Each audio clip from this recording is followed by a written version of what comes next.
रात का खाना सजा हुआ था। शमा दाल में एक रोटी मीस रही थी। कम दांत होने की वजह से पति जैसे पति को चबाते नहीं बनता, सो शमा को उसे हर चीज मीस कर देनी होती थी।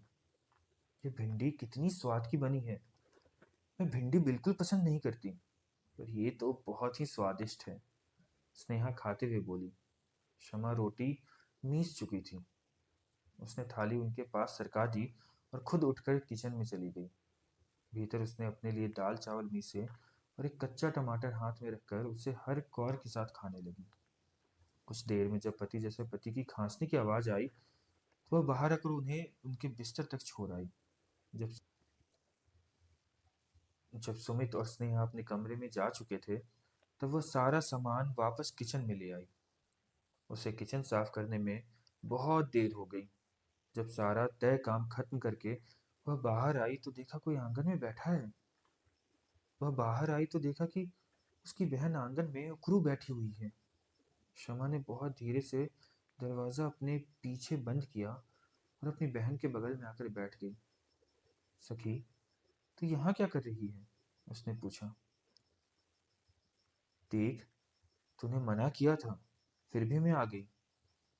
मुझे पता है, आजकल तुझे भूलने की बीमारी हो रही है।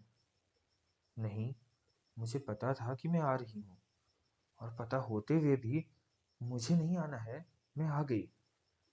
देख, अभी बहुत हलचल है घर में। मुझे बहुत डरावना सपना आया। शमा चुप हो गई। दोनों देर तक अंधेरी जमीन को देख रहे थे, मानो सपना घास के बीच में से कहीं आएगा। बहुत घबराहट हो रही है, बहन ने कहा। तो सपना बोल। वह घास की तरफ आंख गराए खड़ी थी। घोड़ा, बहन ने कहा। हाँ, घोड़ा। दिखा तुझे? हाँ, दिखा।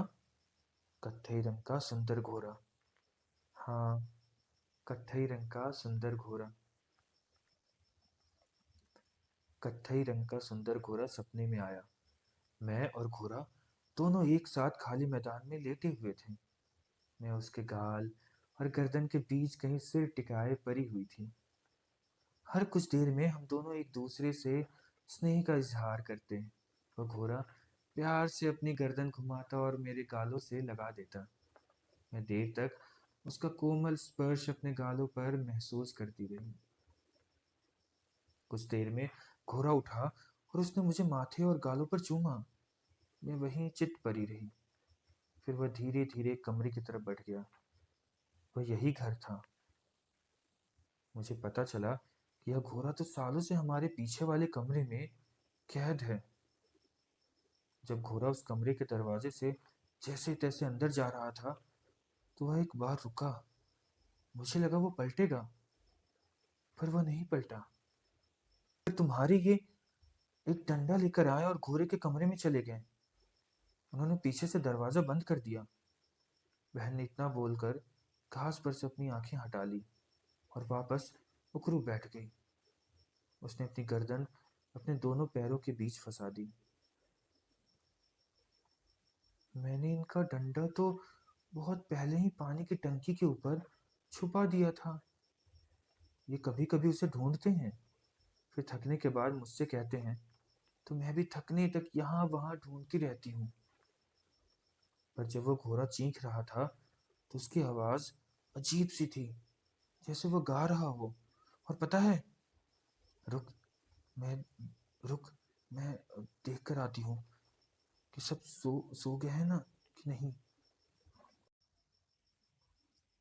रुक, मैं देख कर आती हूँ कि सब सो गए हैं कि नहीं। शमा भीतर आई तो देखा पति जैसा पति खर्राटे ले रहा है, पर सुमित के कमरे का दरवाजा हल्का खुला हुआ था। शमा को अचानक लगा कि छत पर कोई चल रहा है।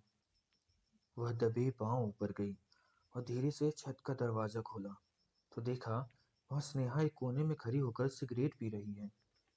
वह भागती हुई नीचे आई तो देखा बाहर बहन नहीं है।